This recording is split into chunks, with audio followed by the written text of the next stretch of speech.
kase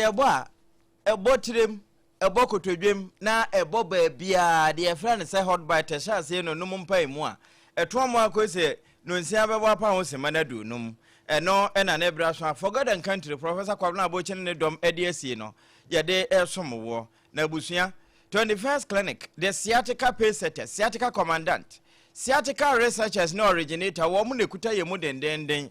ena time odaye nso na time na eda so no ATIME time herbal mixture the Dr. Tafri Jaya etu malaria ase na echechika ho sanbo immune system no ho ba ma yatimi akonti anyarewa no eken ho anwumre na yede bre ho to saa no emfa ho ene se wawie senior high ana se ukura HND ebia na de ni degree na wa qualify e wo marketing mu na nso adwuma wototo ani na wunya ba bi mfa atiri mu adwuma bi apaise a wo mo hwe marketers na wo ma ye adwuma wani je ho na de otintin application na tentem na de wo de abeja SOMPA fie ha adwuma kro no bana wo hwehwe nipafo na wonom e de application abantane ya board achi adana ma wonom na mom hyene nso se da kyena nko a ene twentemu unya mfa ma ya wakachi ya no wa hyene nso Dr. Time da so medimafo herbal center what the time no ato enso anwumre ena nsemu ye bebe e de amawo abusua efiri SOMPA 106.5 FM nkran no o te yenka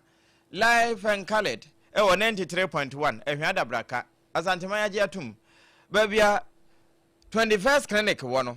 timber market nchen ho asem na mekai Adamfupa radio France Abrichimemu ensempa ye de demo ho wono ma wato ye fom nyina ye faye e 103.3 takura de SOMPA sana 106.1 tachima de nso wa bia tum ni ya de hiri nyina fa bono na henkuru no 98.9 laji be kwa na bro sanum na na poku pie se fa asemche wo mo ne adaje anwumre wone se kwasi Joshua ene dom no nyina chiame ne momo ede demo a na efire bono na henkuru tete famu a kotwam santon ho etra benun kwanta ekwa ahafo ye de nsempa no enam we ya mekan no na bono ho ano mani masase paso do ma henkuru SOMPA 101.3 wasom amadoma 100.7 eja usu be ma ne dom nso etete famu a eno na ampreja se wono mo etie decoder so no SOMPA FM be FM stations no wono ye gina mu dendenden ya ye franka no se himani 106.1 FM mankasim ene butuo eno ye fra ne kingdom wono mo fakase ebi afi adehye na wono mo na wiase nyina apa no so yewura taboaten amfa nsie mo wode akwa akoto www.sompaonline.com ubenya bi na wakenkan hwe ni so sabra kro na SOMPA FM live ene YouTube St Augustine de nam ho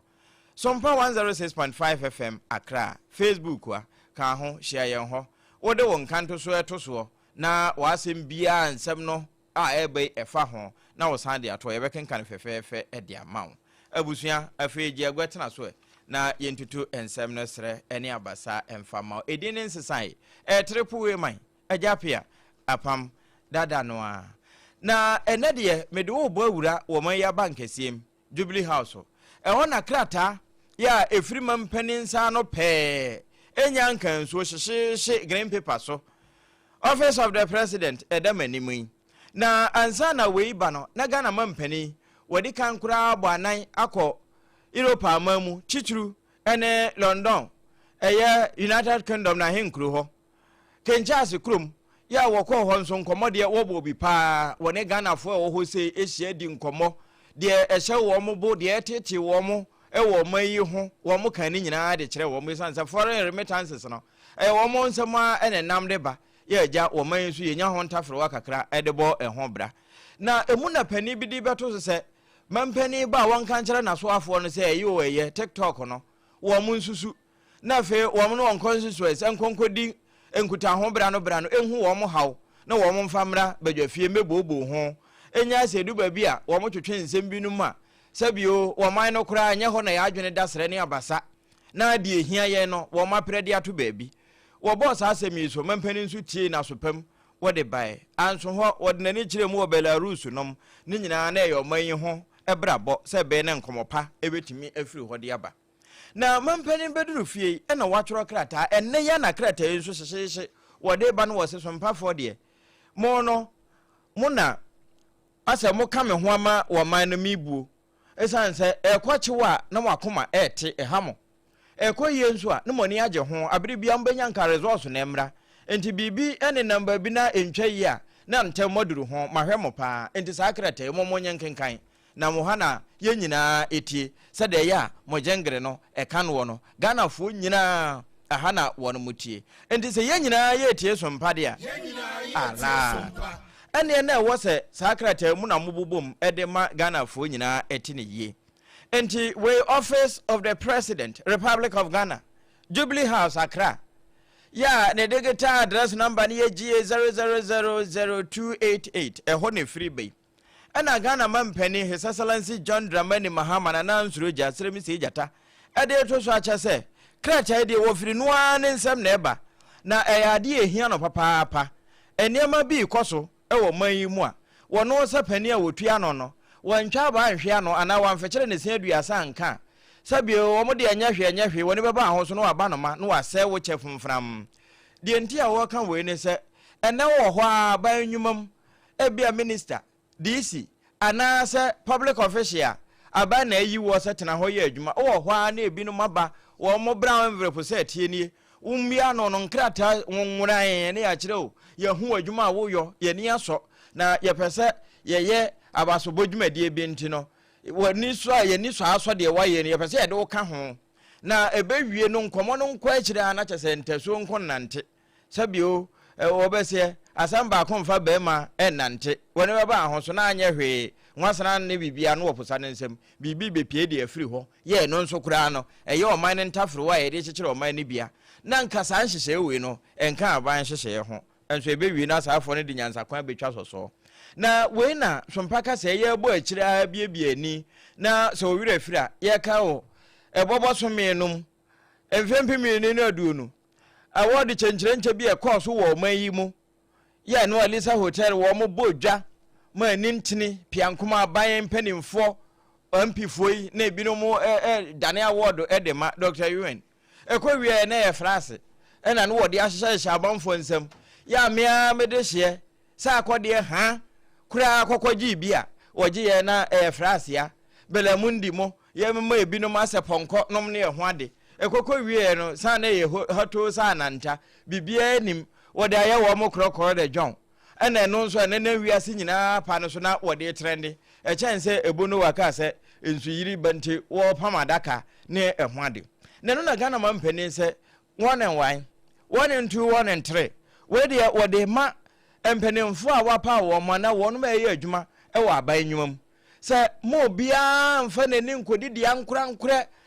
abaso bodwumadie bia achi emese ebre nkonkotena ho na se wono aban no adwuma wode hye empanimfo se ne se ye ministers se aban akrachefo ana government appointees a wo pa mu nyina no woni ndiam betumi ayo enti na ode adwuma ne se mo nsa na se abaso bobi wo ho a se bio enya de ogina nchen ene be kire de wode adwuma ma no se waye ade enti wo mo abaso ana wono ba bebo abaso wono se aban no abaso bo ewo ho ede ma wonu ma be yire won ho na waye adwuma no se de ese na efata amatimamufo enso kura no won ho mene pagya hu sampa wo ma somsom papa 106.5 FM Accra ye ne yankura bata nyina na wo bo sansem yiso a wo ka asa sompafo ye nkeka bi na Ghana fo nyina ante no ene wo che se wono se wo hwe manifesto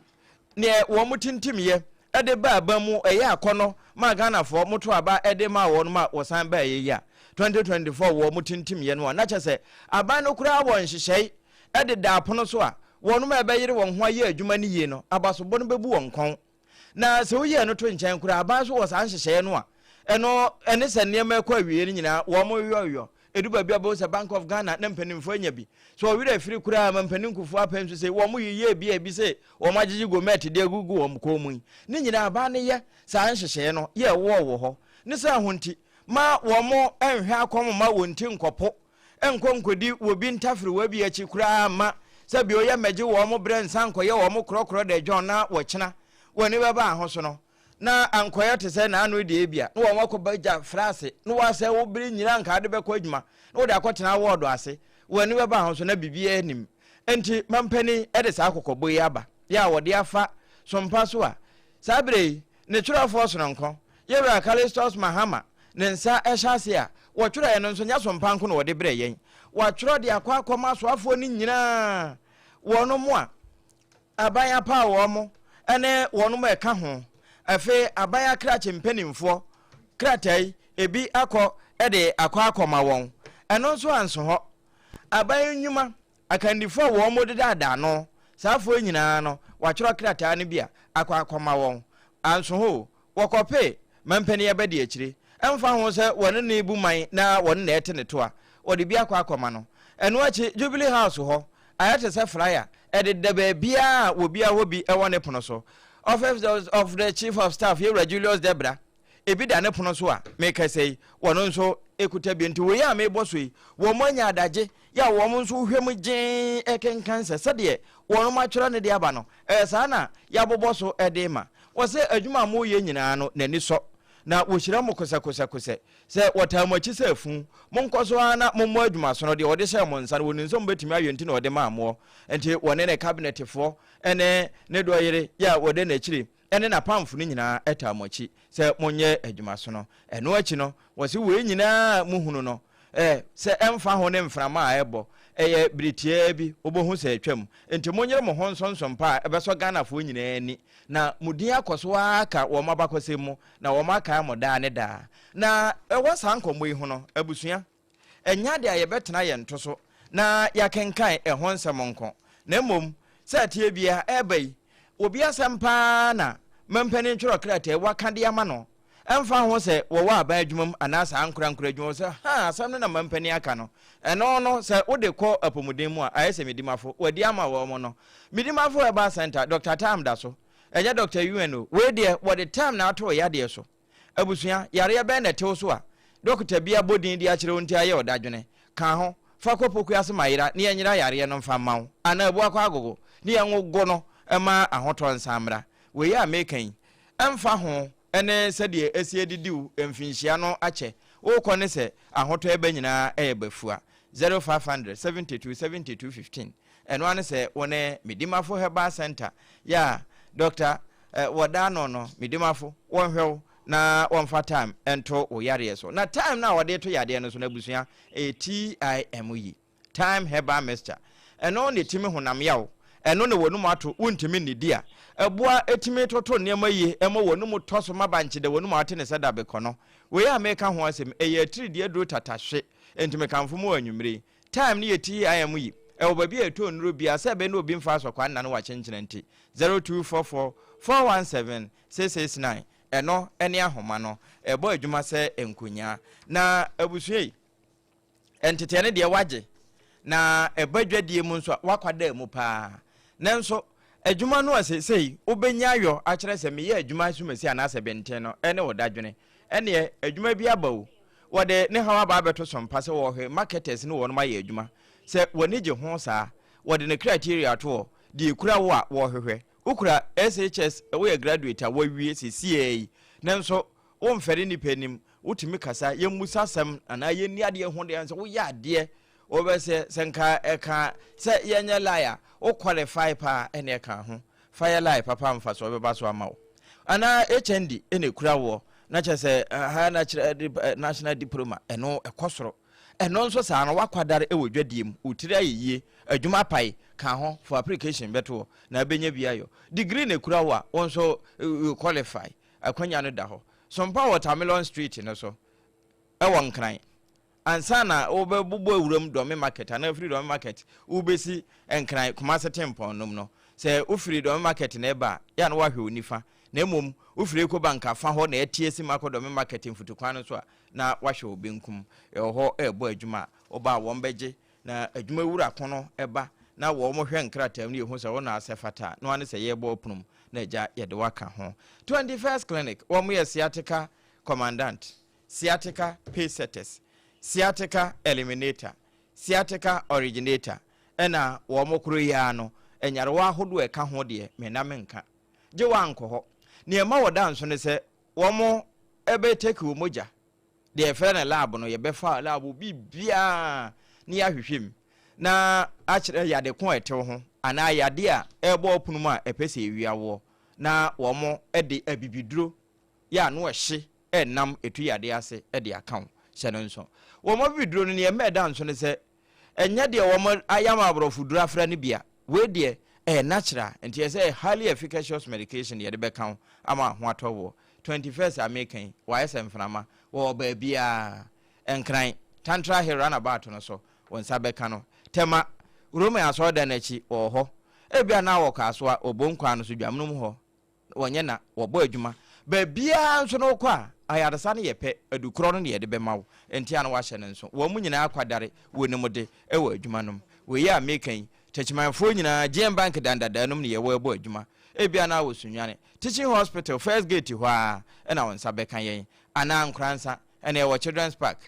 Presby Bank ne nhwe animu eho na abenya yen na afi wonu ma watakura di nyina nko efie kuma namba na taxi station ho yewo ho ebia na wo go so obenya wa abotan so ho a obo ase cancer quarters berekuma mango ase babia Chris FM no eho na ebutu 0540311311 0540311311 eno ye ya homa wo so ne se ye no wo kasa nyina eye bafua na de ehunta no ententem bo apomudemo ya biebie so de amaw se de beye na wonkonkoda funa bia mu emewie manko kurakura hwire na wonkwan na aka no a nka wo so obo ho ban no wonkonkogya mu ewo obi adura wo de ma wo ana ayarehwe bi ode kokoma wontra de bi ode mankoma na aka obrempon wo se Doctor ya wose sciatica wosa na obuza no se sciatica no kura doctor ye den wose wachibra mu ekoka wachika se no eba besi usisi ho na chese wayira wonimba bia yare no kura da na kampese wahunu yade ko no wasa na emo wate se 21st sabi enti sade wo kirekire mu no wono nso afa kakra a wonyae e de kwa akobo amanfo apo na emo wabo bia do sade aprako no wodi sua enti na mekamfo 21st e de mawo womo ena 21st century ewe so do ho bata won na unwu ye nko ade a wonkwadua no eho enesie abusua SOMPA hot bite no ene yeguso a ye bite na ye de mawo ewo 106.5 FM Accra ya wote nka ewo affiliate ni nyina Facebook no so wadwenkyere ene won kanto so obetime e de apiapia yen na ye bekenka ne fefefe e de amawo eno achi no nonsia no enya bope yebesane na yewura efa etoso mienum eno apamfo no ebeka me ho na yesane de ewuram eno ena ye do not open to this page until you are told to do so emie ho ansa esanse no ye fa etoso mienu enya duru ho dia yebedo na afi yatere mu pa enkomo a ebobo edeba konfanoche aya asabia ne ne ewo wo akire nyina no ye de bemawo na emom de ene na eho enkomobo no ewo ho a ye die ne de abusua ene na enye baabia o ma yenwura amamuo mu wono ma abin wo mu pa akwadare no ebi e Dr. Asadankan na yemusa ne se krata ya mampani dia babontin dia important na mampani ehunu ana bibi na yase no ana se ehunu bi penti na abo asrewa wo gyegimba na wayi na no ato nkyɛn na so eba ne se yinso a na sa no wo bi ya de na wo se ye bona baso a eno bebu wono ma ebo abaso no abamu ana na eba emramu ene amamuo mu a de mampani kan yi ene sa ho a ana obese wanka ne ye kura ye rada nka wote nka anwumre SOMPA hot bite no ye mo adwo mo akwaba ya papa ye jo so mu na ye mo akwaba de na ye de wasenso se waje ye nso mampani krata bi de manim hyehye ne ya ne free office of the president de ba ya was a participation in private award scheme and related events and here the award na wama wonuma wapa wo mo se ne ministers ana aban akrache for warning say ankra award ne abasobo ahodo a etroda wo mbo aboso kotena ase na wo mo gye adwuma ho se wo mo gye abasobo breko a emfira ba mu no wo mo ntwe won ho mfiri ho miwura eye de na ahwe a akotwetwe we yaba mo de mo abene e wo amamuo mu bichia wete bring na mo sende obi no pede obo ministers wa bado another things I will bo mine wa bado ono jinche bibiala yiwa oyem fumdo wo there is nothing wrong about that ye ka award chede abasobo na le bu bi na bada if you can need me that way asa na abona bado na mo sende answer na wo station wa wo we wo bo bado no in the station there became more for the job descriptions. Okay. Another a juma order your opportunity. Enti ehwa na wode adwuma wode ye fɔtse no wode ma wo no ehwa mom no obotu mu de ma waka da ye aye anada anye nti so ka obi obotu mu abo aba do mu abo ye ya no no wona wo fɔ wo adwuma no wona obotu wa ye da ma na ma oroko be nyina no metinti me metinti man de enna wo koshi a wo hɔ no wo mu bi oba out obaka de wo ko du wo no wo so won sika obi pension 50,000 obi su pension 25,000 ye jono no kufu kima wanye ayini bi kra na se ye bobo ma bad me be jiska na abo ma bad da then the whole rationale na that you po oti achi ni na edifit osana isma ya adi nti bobo ma bad na fi fa be jiska da na ko yi nti da no ma pin no wa cha jante mala wa ba fonten wa baka ye ku ye ni me botu ya ye inde and what I'm going for now, why just to obey the map of the or what you streamline what processes another what one year papa the tour. And my fair what for that was the management. No more fine, Bob and the man, and you got nothing now you there. He there. The map was about to look or Bob on the incher for ye. So obey she down one day or not or Bob Wine. No, I can't there. Now the monk of another thing for who attend to any of those institutions. I want I mean, Papa. Okay. In the margin of questions at one time, don't go to why she said that all. Although qualify me, who there, or you could get, I did Papa, and son of one more time at the management of that. Fine. Because I'm the kind of thing you at the moment. I got to say that it's not a moment. I got to say why could the baby know why you should man? They are behind the Ocupa Bada, they are behind the when yes one that it's not what Jessica, no to what the Moyana, or China, they have tried to send to work, them or they are. Good market at the qualification there. Later, men Jessica will be a hot. It is here, a queer number that they are many when you find more than answers. Any of them starts to know the United Bejatum. Say, I'm there, I'm not it. Yera Duncan say wo hwe eniema mu a ebiti say eba adesua ye wo asoye hwe ngumasua so afi eba te say apomodin a ye wo asoye ewo ho na eba award scheme no a eno nso wo na soye ya wo mo hwe so ana obi atimi ebo no ho na wa ya award no so when the qualifies for be award mpo anu me kan makan ni pa oma job description no your mama, another year president, of any social contract. It's a card and maybe to now, honorable Kukuta to no, the Canada target or other man, various consulates. It's the same thing. So, another president, job description, no, only by the best person, another other pay Papa Udima, who go to work with it, and Mamma show and say, I another year, and not based on perception. Moye and Abia is based on moving on your reality. So, ordering your reality, you ever compare the standard against the outcome, another the target against the outcome. They actually know the let me say, no more there. Yes, they took to you would I have Doctor. Me de okọ achiri be se ebobo so me emfempi mienu na aduonu mu ho a Elisa Hotel abasobo bi koso e magana ha eje ne home na pa Dr. Ewen ewie ye no wo ho a bete yes yi san de ode ma wo mo na ho hyenhye ma se sika okọ no won kokọ bie mu no na flash ye tonton bi odo market he ya eno no ode ama wo mo a sa bre no waboaboa mpanimfo aban mpanimfo ano ede akohye wo mo nsa obese senka na ye epura mu kura nka ka se ye epurufu so sa award no ma etetete sei enhyehyɛ bi da ho ansa wakwa akodibi ana so obi atime tena baabi na watoto no waye mehwɛ adwuma asumasi ana se benten ya mebona baso na sa award no kura no papa de ne kom na so obi pese oyɛ bia wankwa ankofom waye ne sɛ de ene de mampani kan ekɔ Dema, yes, na anytime such a president now out.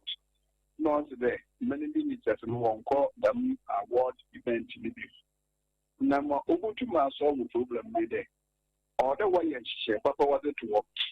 the FA the measurement qualification another the minimum order in Ansana aye. Ma by no duty, Usana was so a Ghana for into one under Yakan a Mary. Ought to be awarded Lemmekan or Yaz Papa, Yan Info, Info today. So a national award that honor than Shas or Ghana. I mean, the Shas who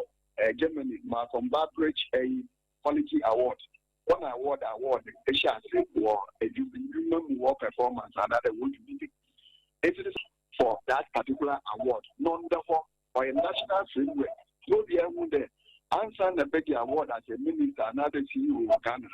or they meet the criteria A, B, C, D. On the Gamsa, so no most central free. Probably they will answer the Ipanala woman, no, you might be soccer award, or you might or your son when you award, non company day, or do choose a Kazan, Waman, Enti wono mo a ebaye na so award we wa qualify nanso e wo se utua sei no se obi bo aba so a ehia se obetua bibia mo a since na 1 year she yalan to what there the month of the man no the of man san of qualify ni go for kokoda ye na mo ministers no na president about to work at more go na me no why ye ministers am na butu yakobi bia na mo say that what I adwuma ma ya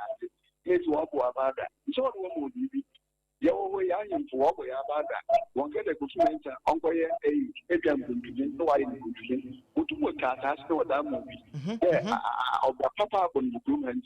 ja sa se be si dan wa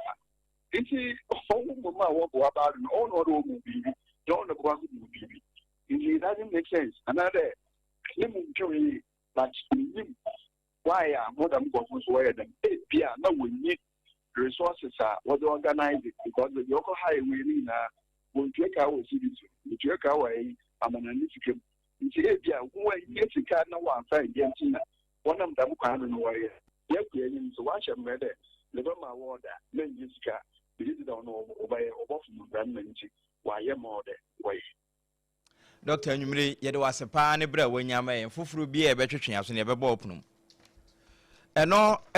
Dr. Arthur Dankana, where governance expert, a bar mamu wa being pa, and to Mampenny as a more debato. Na palm for our power woman, Musa, my woman, how come more timpo. Sabio, Uncle Didi will be a basso boichi, na watchna, a jume say, what they say one monsano, or mamma Eddie free home, no, what dear Jumasha one sano. Ehunu adwuma pa wo mo ba eso aba so bodon kra ebedo won eno krata wo de ba ya anwumre yewura Dr. Arthur Duncan wono nso kire ne fa de kire yin ya wo bo mu a de kire se de wono amone danta no ene nimba bia ne to kwanda esanse wono ene de adwuma na ma wo se nipa no de betimi de eho aba so bo de ama wo na wo sa asemi ho no ma yenwura mo na fe enkuta hudie bofo abadi akire edima chine yamanyoku no yera garden ako garden konkodi nkomo se de ni wurade aba beto dwani o na ansana yesemre kansi besini tiase na wode asase aka kire no de na firi mu ntia papa ka sa asemi yera ako ga ote yanka so mpa hot bite ka se yesu ni o majoe yeah na mabobo ano e hoboko de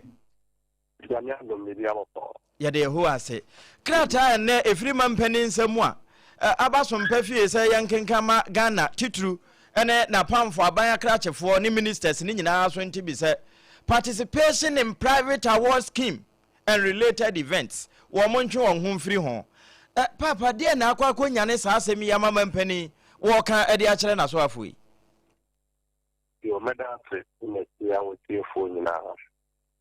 mem se aternan kata enna enyane na ho ntia egumbi nyate yelebo kokos and only say private organizations will be our power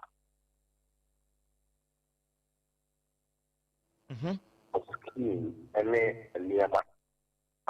omodebo and for abasto so be kaya maybe by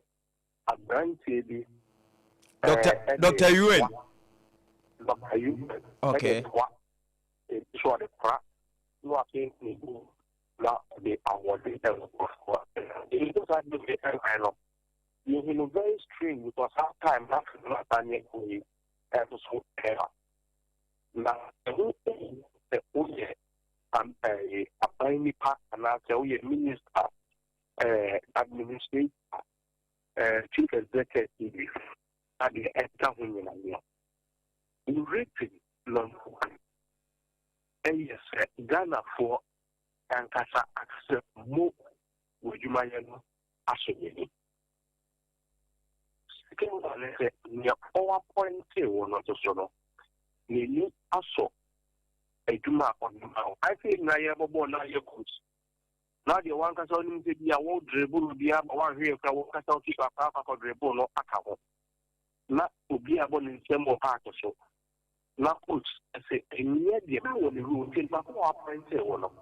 not objection. So we must win here and that's what you might as well. It is not good. It is so a very fun reason. Only you for processor, only telecom companies in processor. Also, vote for the most hardworking minister, hardworking representative, hardworking AD. The only year at those times, and I say 50%, and 2 cities, and 20%, and not only the target, any fundraising, but probably many, or 12 across so we need to do any cool so any class people, so yet no sorry, let us a one or more. It doesn't tell the real deal. No, correct. The real deal, and you say, if focused, concentrate, a human year. Ghana food so a ye must a walk and only a 2 room. I had the people Ghana for in 2 room. I had the people Ghana for our suit, among free. Any other people, why 2 room, why a handkerchief? That is how we must work. But we need to set the aircraft of our own. Why should you let you man a salon? Why do it is so? Now, yeah, gallery for someone is spectator more or so any idea and now about her ball. Then now they'll ball. The balance you lose focus, you lose concentration. And then the man can say, yes, I am gathering and more. You rock again. Media say Ghana Mempeni Ekasa. Yana and yes, what can the Edikina and Mitias say, Metrinko Chripa. I don't be a casa, so wouldn't need Mempenida. Wouldn't menja, Geno. And pa Braco Yasano, Ghana for the Adansia. Na, sir, Dr. You and Diawo ye, any award scheme. Yes, Sabio, dear one who be peno. One who nimpire no so. Na hunu be pentin na aboasre wa wojene ba na wo yi nani e de ato nchen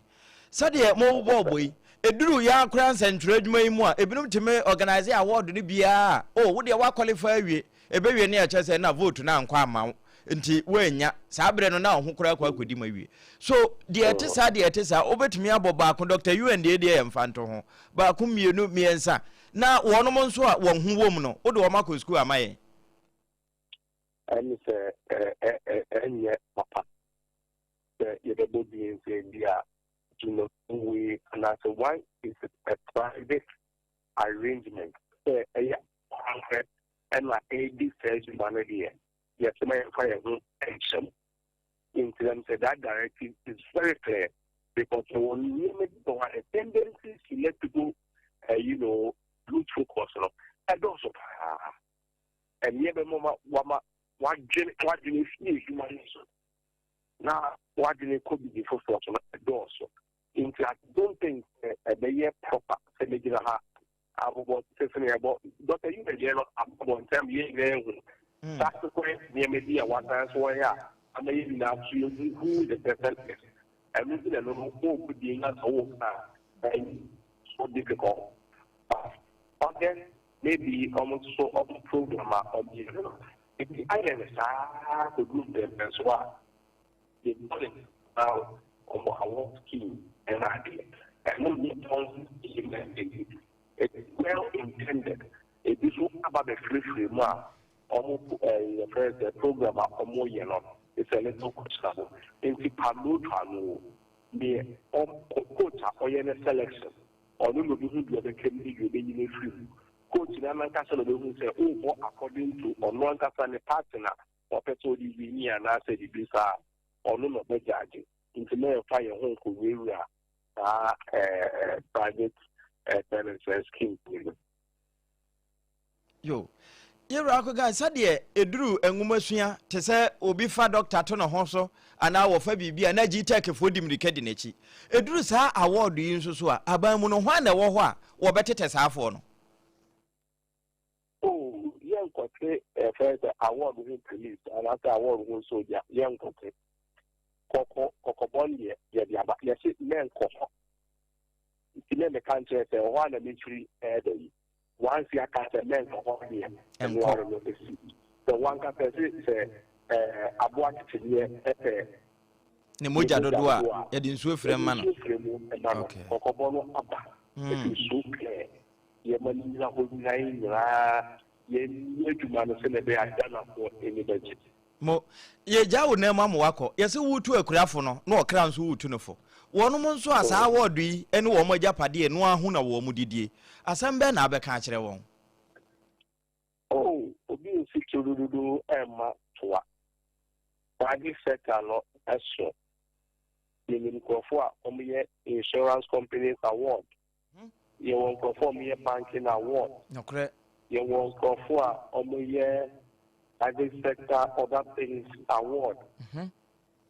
and like they say, you award scheme be I think that may share to be very unique. Now year program say arts and culture. Yeah.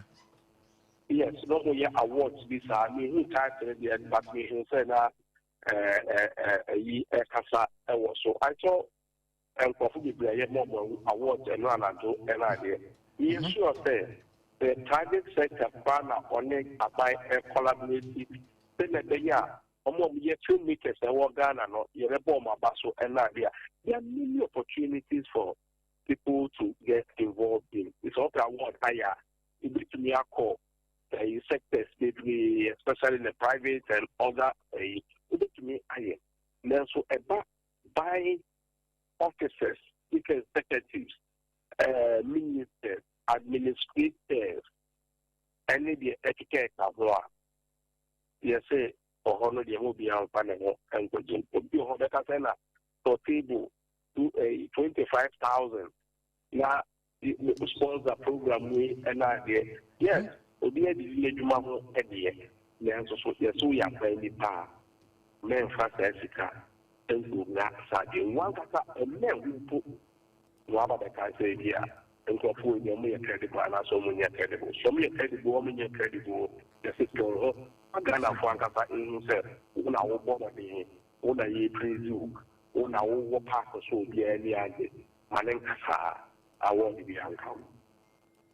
Irakugan yumre SOMPA kase hot bite here the was a papa pani de wa bi ani akere fufuru bi e betwetwen aso no ye bebo opunu na ye wudi say ye bomu nso abehini ye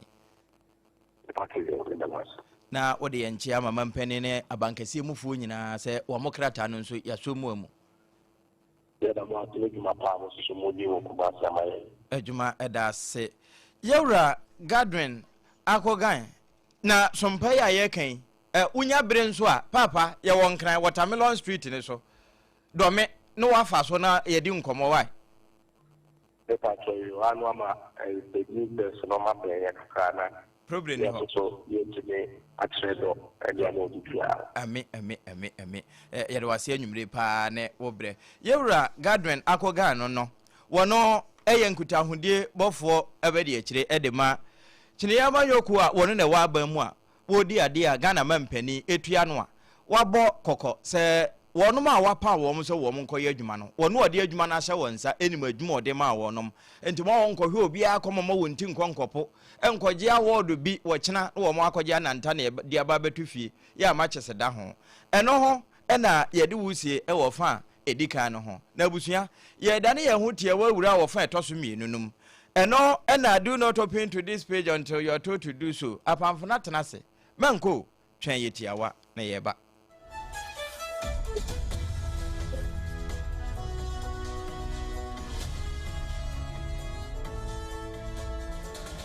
Okay, sure. Ebusia afei yemfa hot bite ento aso no emfa mamo ewo ensem ahodo emu na dwamtireni ya woda santemantam krabata ye a Dr. Fonkabum Ghana Medical Association metwe Ashanti Regional Branch no dwamtireni ye Dr. Hammond Abeku wodi atu dwasa ye ka sei members no wo muda so was strike ni mu ai se wia no ye boso de kire wo se asantemantam soafo Orumunyamfo Dr. Frank Mwakohene atiem senka wone a doctor fo ne nurse fo ne kwa kodi nkomo na sa agina ye na wo musi ye fa CEO no suspension ne hono nka won betie na so pamu na wo mo ahye edi hudwuma ampa Ashanti Regional Minister ne a doctor fo no ko nhyiamudie no doctor fo no chese wo mo kro de chese nko wo matiasia ne sa ya wo mo ehye kra to adwuna hwe kwan a wo mbefa so a won betimi ama members na wo masan ba na wo mababa ye adwuma sanse si a suspended CEO na a doctor for no se wo mu nkwa adwuma biemu a wo mo yare da ho dada wo mo afa ne ye de wo mo ba ene ne nam kwa so ba nyina no eno no wo mbe ye ne den enti nkeja wo mo kwa no ba ba na nka asem ya bai wo mo nkope brantan yu dabi anu kro ya no wo maka mantiase ye adwuma meeting ni kura nkwa wie ye no wo mu hu se enkrata bi free health ministry hwa ba womo kwhye enkrata ni mu a enkrata ne sai CEO na woma suspended ne de eyade bi hadwe nemum decision na ministry ni take ye ne kwasoa no womo se what ne kwasoa ne say asem aba ne ye solution a minister say ya suspend o ya suspend ne say womo kan ya ministry na san aba be justify say agina ye no mo si no mo se ye ne meeting ne kura no womo nyama ne nkwa wiye Minister sorry free meeting na se no won pe ba bi fanfo om ho fasan se members ne kwa won ye se nka anya bi kura wo chena kopem ni ku ada so de nko won be kasa ma won asan ba ba ye adwuma so de ministry na kanenti strike no wo mu gina mu dendenden wo mu nya ne wo chena so eka ho bi na Dr. Hammond Abeku wono na adwamtireni a woda association na no e wasante mantam yentie no the Ashanti Regional Minister in his team. When we came to with some positive resolution because he intimated that they were working on the issues with Syria and Afar hospitals. And he also mentioned that there has been, government has released some funds for the contractors to start working on these two hospitals to get it operationalized. He even went ahead to also mention Uforukum and also chair the hospitals that is going to come on stream. So, I mean, those were very good news, and it served as one of the major points in the 3 points that we raised. So they were attending to it. So that was fine. There was a problem, he intervened, and you can ask whether there is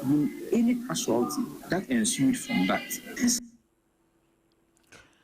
Abusia panyine ya yete se wo kasei wono na ye dwamtireni ya oda Ghana Medical Association ano ewo Asante Mantemu Dr. Hammond Abeku na ewo sansem krona huno asemfo we ya ho anamso ama president de ma Confanochi Doctors Association kada yewa Dr. Michael Leet onoso akasa na asemu a wo kenyina eyade a wo fo ni nua ya adwoa bo ni din ya so se asem no a obeka ye ne de chama de no eya sa pepepe netie wo chese to de bia wonum na akomu school na school na wonum koye no eya de a wonimonyafo kesel yewa kwablamenta kandompo enye onu na tua wonum school fees ma wonum o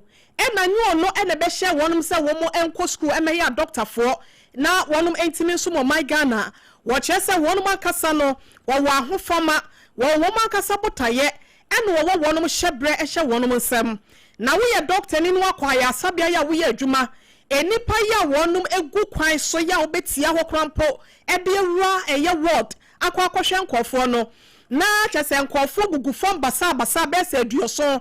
ede na asia yese ward ho ayema ye de pridu okofo no chaba ya sabia de eni kwanse yi ni ko fie krampo na doctor fo no e chese wonu ma yi no e ma ne ko won konkodom na eduro na osori a won samra na ye nhwe se ne mpom de ho sitie wo ma ye prido saa mo mu de bia hyehyem e na ne nyina chi no mo hu se nipa e wo ho no e ya gensemo wo chese de won ko ada e ya de a ejuso government hospital wa ye operation ye afi krampo no take nso de wo ho e na afi nso no ko aye atonso agogo a aya sabia kese wo ho a se ye wodabe wo ho na se bibi wo ho a ye do mbekọ akoguo na ya to nsa fra doctors no ya mo konfo anochi aba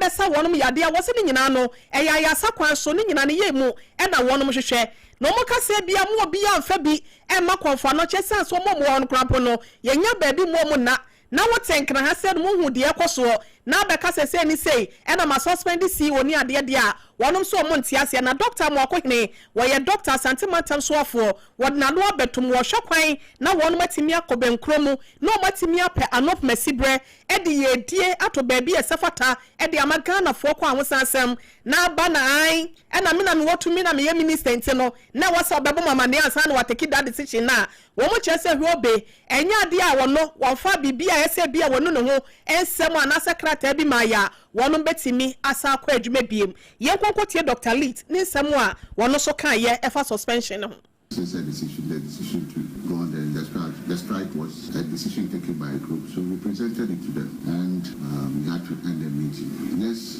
so as it stands now, we are still on strike. We are still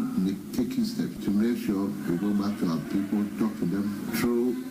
more discussions, and then.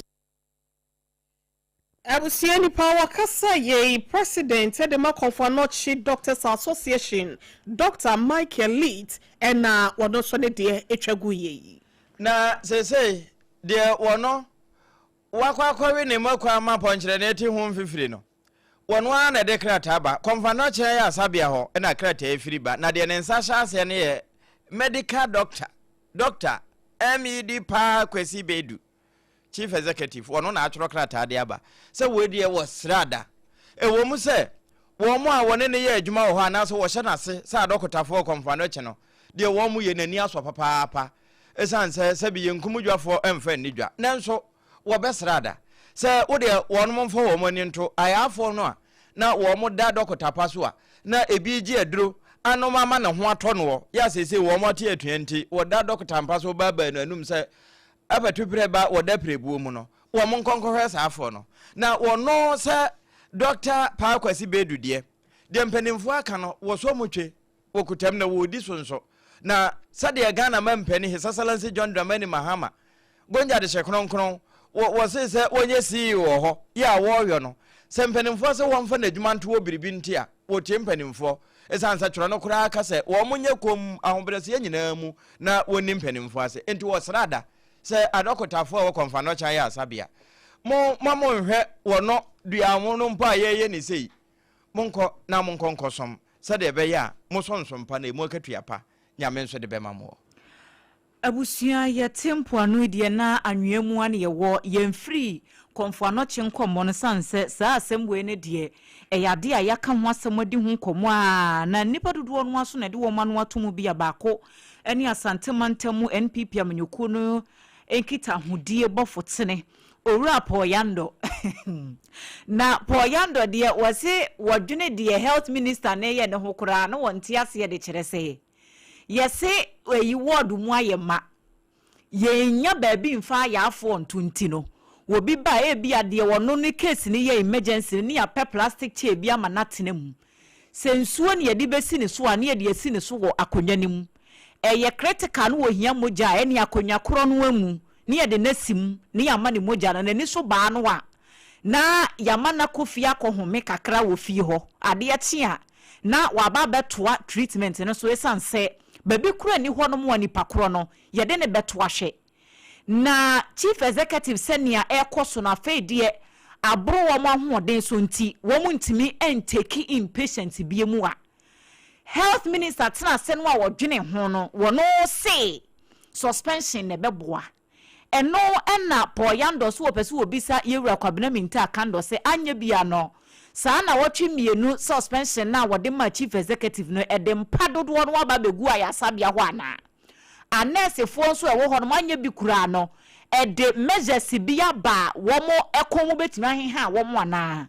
anasa suspension se wo government hospital no a yen commission ye no yen operationalize ye na amanfo akoyusu eni afari military hospital no de wo ye atimi ama saa ya sabia no ya start operationalization ana ye no betimi aboa ma saa problem no ya solve wo se ye to da ye the emotions na take decision eno so de nya de beboa ma pomden ho nsem no atimi akonkan kra na de yi a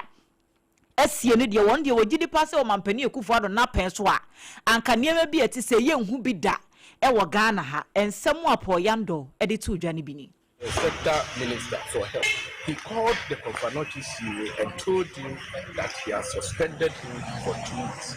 My brother says, if you are in the midst of crisis, you don't worsen the situation. You rather find amicable solutions to the problem rather than taking harsh conditions or taking harsh decisions on such situations. This has resulted that the doctors, the nurses are on strike as I talk. When it happens like that, it is the patient who suffers, not anybody. It is the patient who suffers. And we think that it is not the best. We are only praying that government at the end of the day will listen to patients rather than taking the power at their own hands, just doing whatever they want. What I want to put across is that during Nanado's time, we had several hospitals built and some others completed that's supposed to be used by the current administration. If you go to Trede, it's been done. That can be used. If you go to Forikrum Kokobeng, it has also been completed. If you go to Seria Regional Hospital, it has also been completed. Can it ever happen that a president will commission a facility without electricity? Which is a lie, completely false. Wei eye asante mantemu NPP amnyokuo no nkitahudie bofotene owura Paul Yando na yamani boni Kwame Redu ena edi wei ebaye ye kasenya no eyade amampanyi John Dramani Mahama agonja ne de hyekonkron ya wotijata wo so preso wedie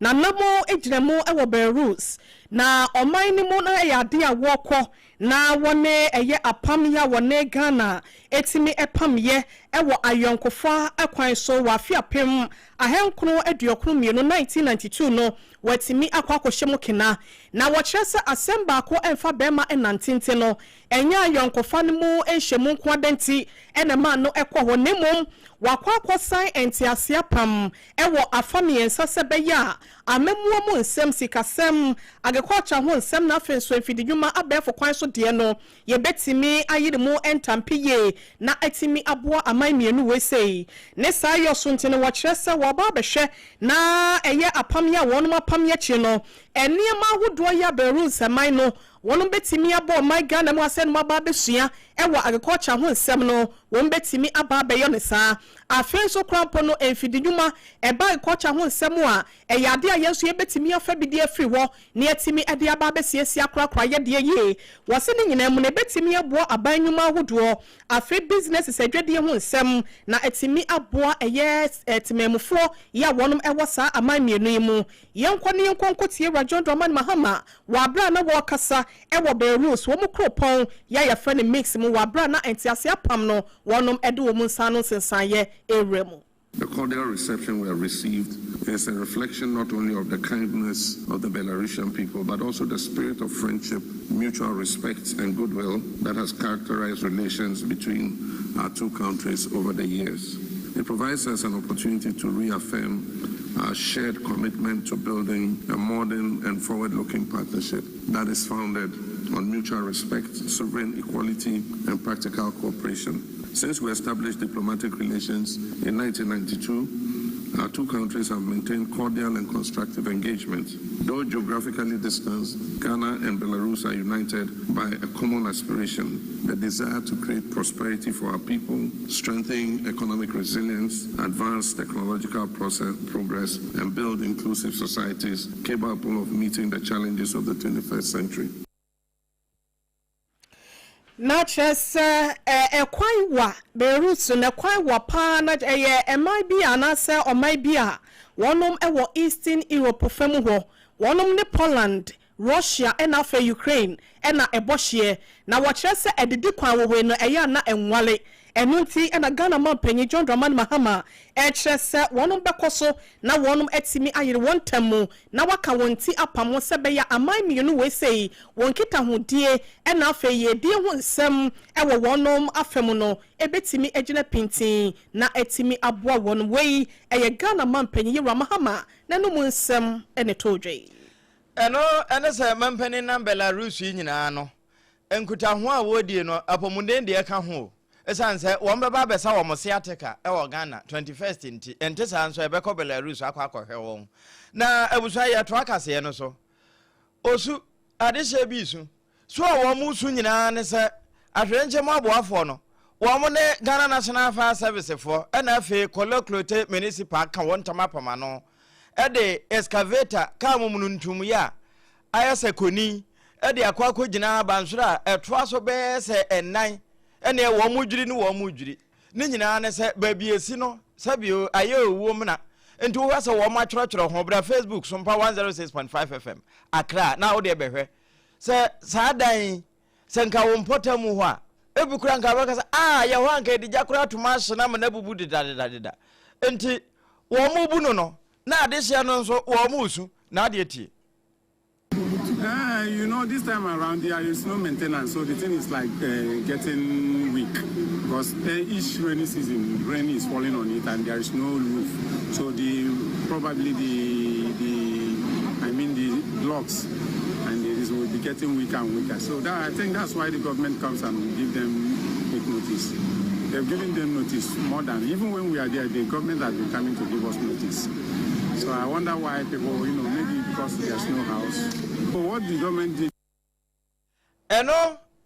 Adesha one mu osu na ebinom say abanya yade papa anamo eye ne watu no ente sanka we nso igusu tototwe enche na hono te se de wo mo hono dokono na ekọ na fe adesha ebefa ho awu esan se enche bia na bisi hwe de esi wa aveno eno de won mu osu nso na wo mo boso na nyempotem hodom nko a Tano South Municipal Chief Executive Michremensin Krachi Tano South Municipal eno no wa hafomantem no emunumnyamfo Emmanuel Kwame Frempong wono so akantama dinsie se wo mo ba bedwiri adan a esisi ensuensu akwan so nyina na wo mo amakwan mu ada ho eja wo sere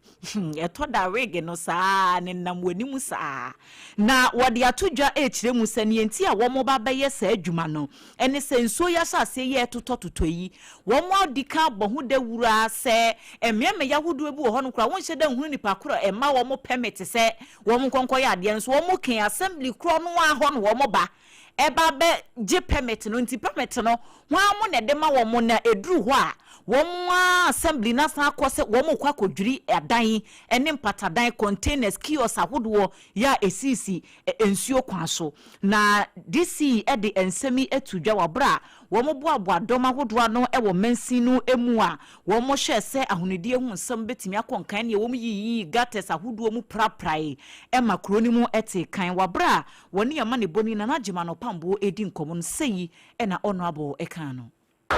enso a ya chance tutoyi yenye ehun se o konka eni kumase a eni enkoko ni so atase a eyiri ababia na yemi se enso kwakwa eyiri pa no atase a omo experience entiwe ama ebi so abia se ena one crime ana babia na enso ni pa enso atase eyiri pa entibekem enya bia ye exceptional enso nipa yesunya ban ya activities ayeye no ena amasa nyema ye hu ne ekoso enti eye Tano South the party on say assembly no ma tax the fiscal planning committee the fiscal planning unit any the work department say epineko omo enko round because last week I have that meeting omo come and no structures na amount for put up no now they should make sure say omo the requisite documentation permit say omo see omo dan no because and some basic dan no e so budget permit and me kwahwe the episode dan and you say the episode dan why kama say so see no and some what you because I'm not my concern they be a so far ma usidan and not my concern ma usidan untum abusua panyina yete ne nkan Tano South aban krache onmanyamfo Emmanuel Kwame Frempong enu achi Owura Sule Malik ya wono so constituency chairman ema NDC amyekuru wonene dom wo nyina koye sa clean up exercise ni bi na wo bo manfo na baso yie pa se MC ne manfo eto nsafra wo mu no wo mu nyina de o se yo ya wo mu ba ya empotem body e ho atepa some before them part of yeah, you'll be a depa. Tiyan, Tanos out here, some year, Jumano, and Hanquaniano. You rotate, if you are two quarters, you call them man like to and so far there's a man near my female year. I don't play any down. Make work as 100% down, but I come yeah, starting to everyone, Yariaka, and so forth. The other card is some fee and yet, over down to out there, my opera, so probably go get opera another, what you say, and yet I'll fu other day e ko gba bia visa e se edi anu na obaye owo janto abotuna fie na abonto wen bakade o se emmo ntina hunu die obi ani obekasa de enye awuye ayenti enu aso na de yegusu ade ye no masa kasa wa project ko gugatam eji ensonta go da bi eye da na etwoki a wa so na de e ba tibese mu mai na ye so na de ye ni ehuni ahuni ni enye so wa jare wa sa ta de pa na ze nya huni da bi e so mpatem ade ete na so when you see, so I told us to get me, none to na the firm, Yadesia. I know where they will be, I cannot sound them in there, no, so now they are man also. Abusua panyine ya yete se wokase wono na yeta no South constituency chairman Emma NDC amanyuku no Owura Sule Malik. Yemfri wona yensa fri ani nkyeremu ewo enkrapompuni mantam hasenom na eto de bia enfonso bia bebe bia no yenya adesuade e de fri mu na yetimi e de akorakora ye ho e de aboye brako yenim sebe ya daachi bia eni akire no sanfonso okro na no yansa ankwa ankohye bi na de owa kado so no panyisim pepi na no eya na osuro eye sonsono na ne sayo sunti no sebe ya ensuyira hodo ya susuan etue enkramantam hasenom titiri no efa nkofo enam sebia ahunidie hu nsem ya NCPC ta wobi eya the border wo fie ensuo ebribiri ya no na yesa wapeja watebiri na wode akwakogina gata ho na watimi ato ogumu ensuo no eyiri saa no na yesa enya baabi mfente no na etwi e de afa nkofo fie no opanyi ya wono na eya enkrahase no meya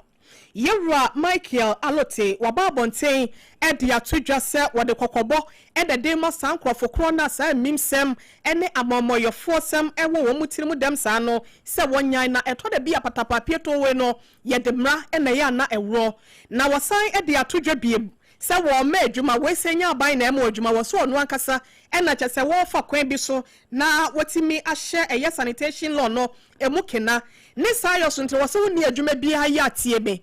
eno ani se wudi ntitentete se wo ko hu se wo bi ekita bola na wode iguga temu a tuamnika wode afa phone ne twa ne picture na se video no ne mo mananimu mra wo mananimu ba wode afa bra wo no maso ye ho enkran assembly ho wo kwa wo se meya wo emedibia ba na wase wo ye de sa pe wo ko ye 200 Ghana cedis na wode amount eti se wo ko na se wonya be se mienu e bia wonya ba ko de ko na bia wo yadru no office wo hunsa ba ko bi sa akoso twa wanya mienu kwa 400 Ghana cedis na je se wonya numu a wonya 1000 wonya dua wonya 2000 wose anokora no ebetimi aboa wo ama watimi anya adwumenti no wei onfre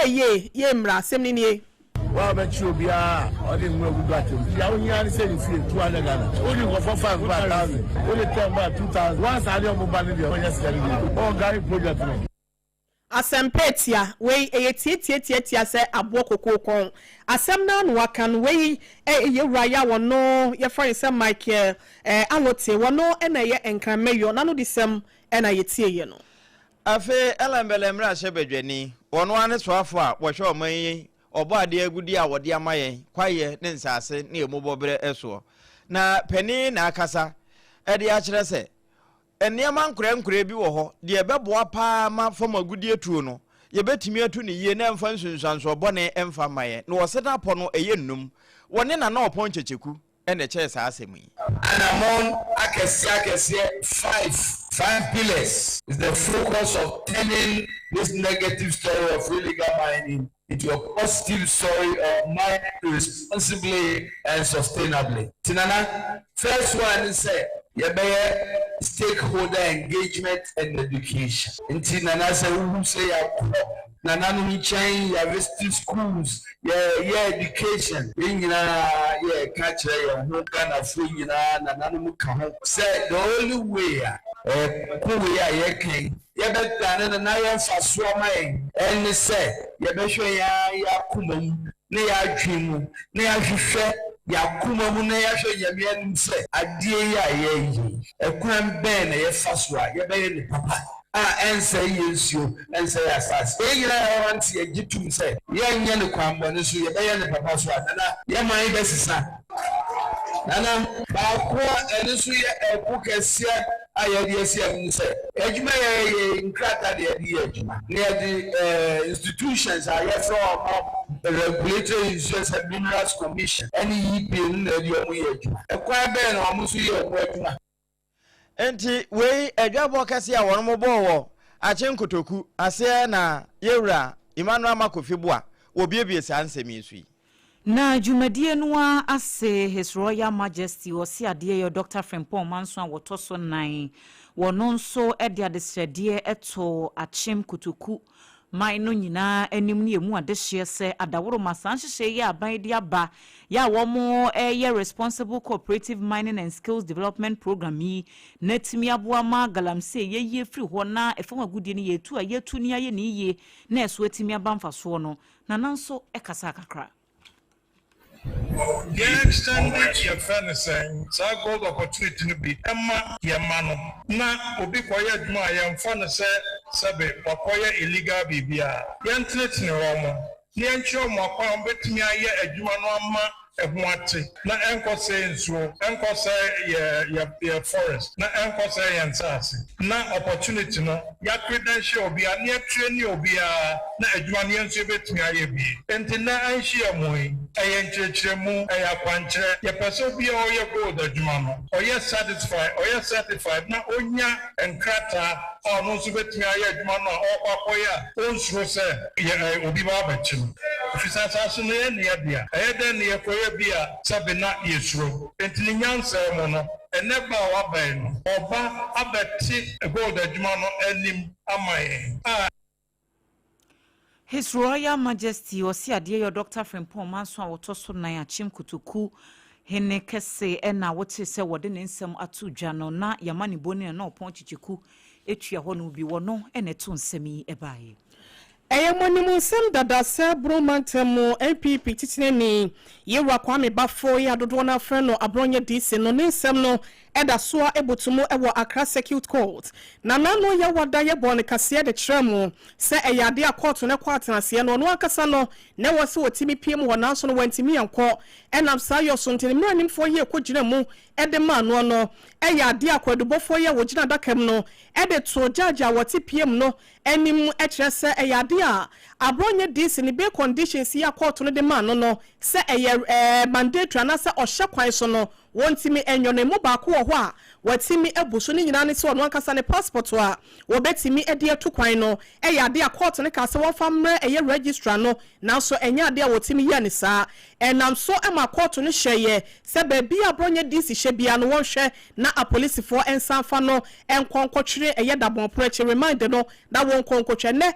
asetena esan ekoso biem na wonum duru ho no ena eyemranimfo no ese eye judge no se adaroma de okom wojia ene emeye ewom se wo manfa passport na anko na so na nya boapayo dana wo mu ka se wo mu enkonkwoche ne na de chi ye no eye fifo no eda no fiada ena o chese wo mu de passport no ekoye nti no anam so ama judge na akire se sa remind na wo ka se abronye won sanko no wasan atwe asensenya na semne potene de wonum eguso aya ogina mu abusua ye to akase ye no so e de amawa wonum a ehwe emema dwonso twamu na wo mo hwa timi koko hu won komboa no hu se wo bewo ana wonwo wo mo na efre wo mo urologist no na wasan ye fertility expert doctor ya wa mo a na wo se kasa bi akanipa no titru ene ganafo se ebi ware na wo mape na se oba no ne yede ani akwakosi ne so na wo che se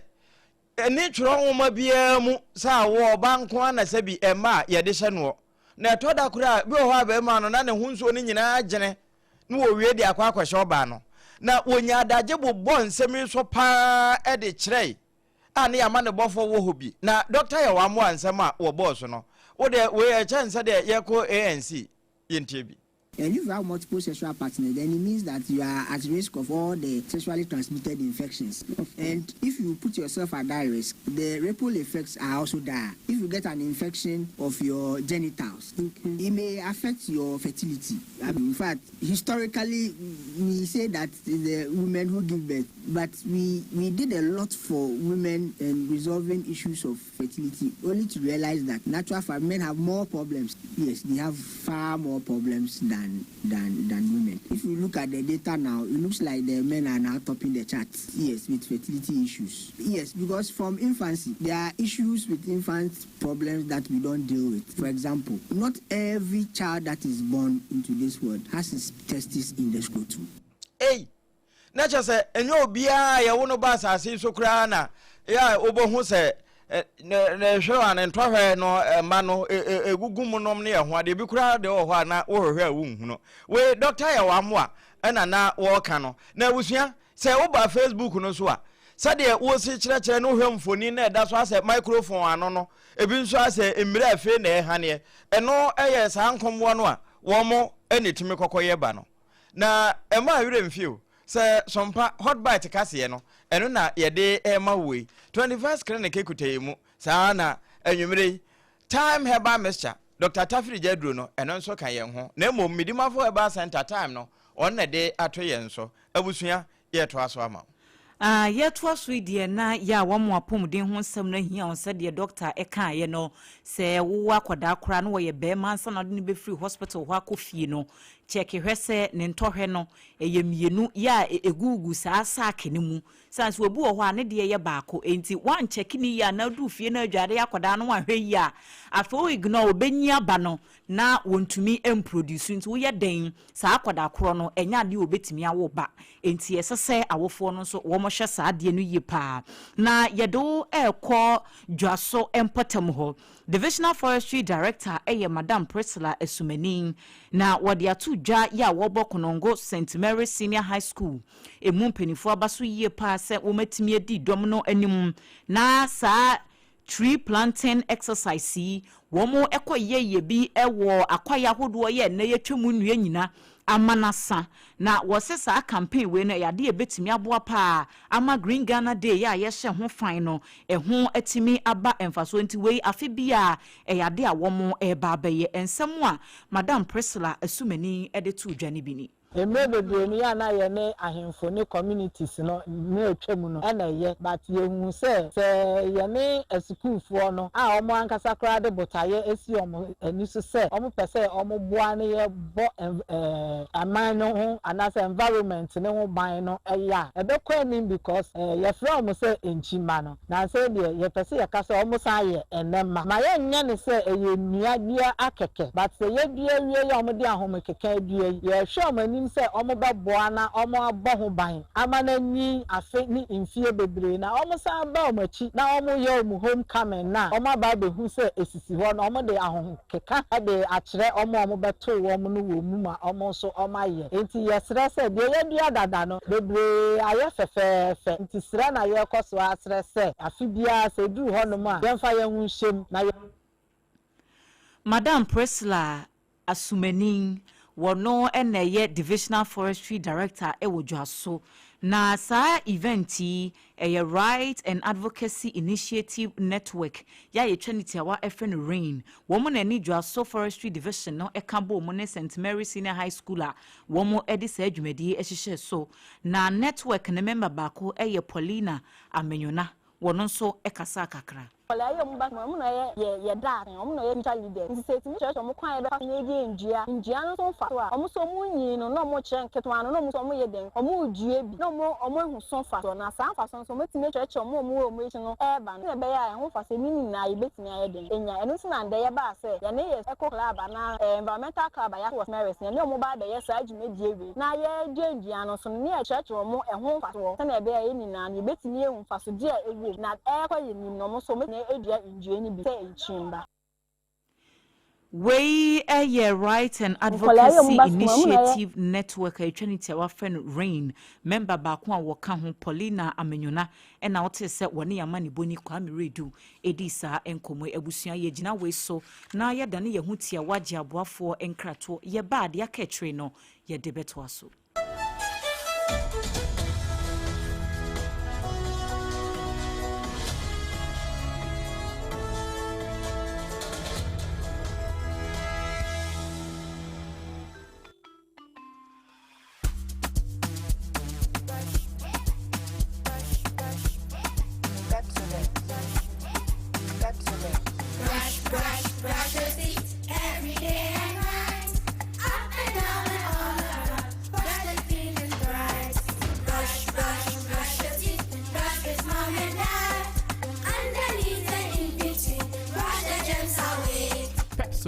Cavity protection.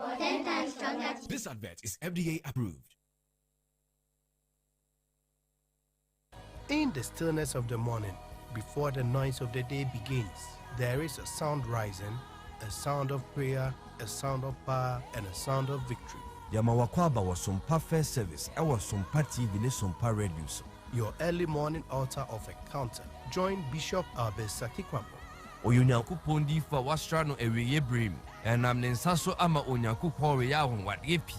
Through this prophetic platform, destinies are aligned, burdens are lifted, and lives are transformed. We ne butai teacher SOMPA First Service ewo homayen enye TV program keke eye bra osro ne asasi hia eye bra onyankupon kasa chenema. Set your alarm, tell a friend, gather your family, and let the spirits of God reposition your life. SOMPA First Service entwa wo hu hoda eya dwada kusi efiada anopa no nunkusi anopa no nsie fa woda nyina share radensa na erade beye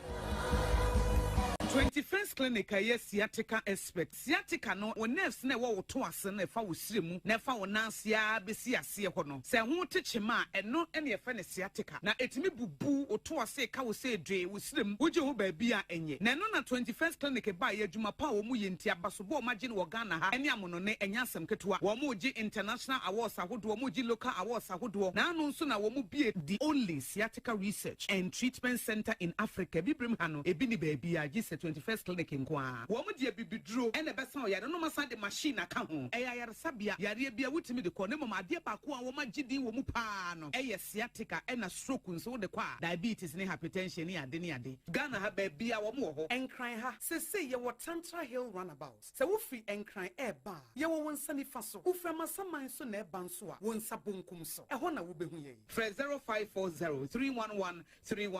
0540 311 There's a 21st clinic. Still, woman is sciatica expert.